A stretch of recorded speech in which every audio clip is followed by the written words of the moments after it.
how are you doing? My name is Oriana Perez Mesa, I'm in 10th grade. Today we are going to react to a TED Talk. You know, those talks that can open your eyes and make you see life in a new way. Today we'll watch Amy Cody's TED Talk. She's a psychologist and she will show us how to be more confident in daily life. So, let's start. So I want to start by offering you a free, no-tech life hack, and all it requires of you is this, that you change your posture for 2 minutes. I became especially interested in nonverbal expressions of power and dominance.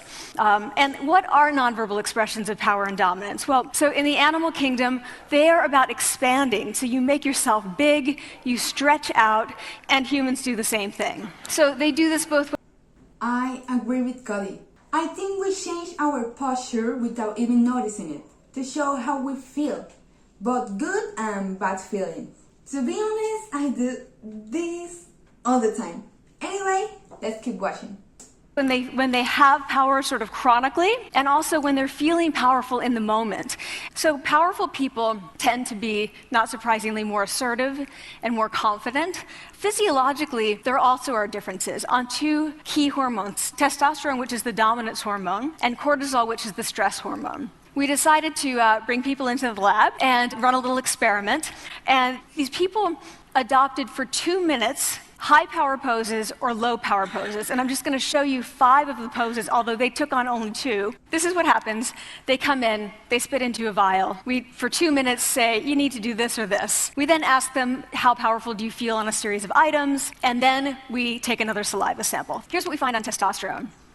From their baseline when they come in, high-power people experience about a 20% increase, and low-power people experience about a 10% decrease. Here's what you get on cortisol. High-power people experience about a 25% decrease, and the low-power people experience about a 15% increase. For me, the experiment is really well done. It shows that our posture can help us feel better. In my opinion, when people look at the floor or speak very softly, people may think they are less professional. On the other hand, a person who stands tall and smiles is not showing off. I think they are just handling stress in a good way. So 2 minutes lead to these hormonal changes that configure your brain to basically be either assertive, confident, and comfortable, or really stress reactive. But the next question, of course, is, can power posing for a few minutes really change your life in meaningful ways? And so what matters, where you want to use this is evaluative situations. We decided that the one that most people could relate to was the job interview. What do you do before you go into a job interview? You do this.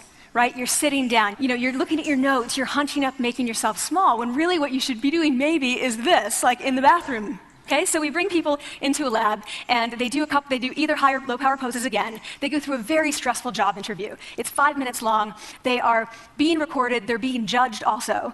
We then have these coders look at these tapes, 4 of them. They're blind to the hypothesis. They're blind to the conditions. They have no idea who's been posing in what pose. They end up looking at these sets of tapes and they say, oh, we want to hire these people, all the high power posers. We don't want to hire these people. But what's driving it? It's not about the content of the speech. It's about the presence that they're bringing to the speech.